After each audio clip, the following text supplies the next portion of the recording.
Argentinian team കേരളത്തിലേക്ക് വരുന്നതിന് ഇത്രത്തോളം ആളുകൾ എതിർക്കാനുള്ള കാരണം എന്തായിരിക്കും?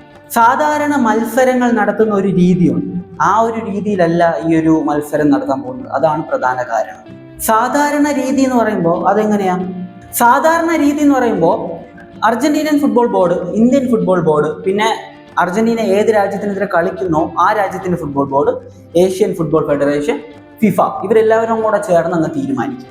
അതിനുശേഷം ഇപ്പോൾ കേരളത്തിലാണ് നടത്തുന്നതെങ്കിൽ കേരള ഗവൺമെന്റും അതുപോലെ തന്നെ കേന്ദ്ര ഗവൺമെന്റും ഒരേപോലെ സപ്പോർട്ട് നൽകും. അതുമാത്രമല്ല ഈ ഒരു ഇന്ത്യൻ ഫുട്ബോൾ ബോർഡ് സ്പോൺസേഴ്സിനെയും കണ്ടുപിടിക്കും. ഇതാണ് സാധാരണയായിട്ട് നടക്കുന്ന ഒരു രീതി.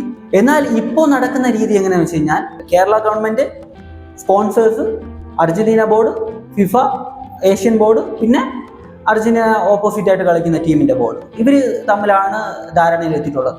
ഇങ്ങനെ വരുമ്പോൾ പ്രശ്നം എന്താണെന്ന് വെച്ച് കഴിഞ്ഞാൽ കേരള ഗവൺമെന്റിനെതിരെയുള്ള മറ്റ് പാർട്ടികളൊന്നും ഇത് സപ്പോർട്ട് ചെയ്തില്ല, മറ്റ് പൊളിറ്റിക്കൽ പാർട്ടീസ് ഒന്നും സപ്പോർട്ട് ചെയ്തില്ല. അത് മാത്രമല്ല ഇവിടുത്തെ ഒരു ഇൻവെസ്റ്റേഴ്സ്, അതായത് സ്പോൺസേഴ്സ് എന്ന് പറയുന്ന ആൾക്കാർ ഒരു ന്യൂസ് ചാനലാണ്. അപ്പോൾ ആ ന്യൂസ് ചാനലിന് കോമ്പറ്റേറ്റീവ് ആയിട്ടുള്ള മറ്റ് ചാനലുണ്ടല്ലോ, അവരും സപ്പോർട്ട് ചെയ്തു.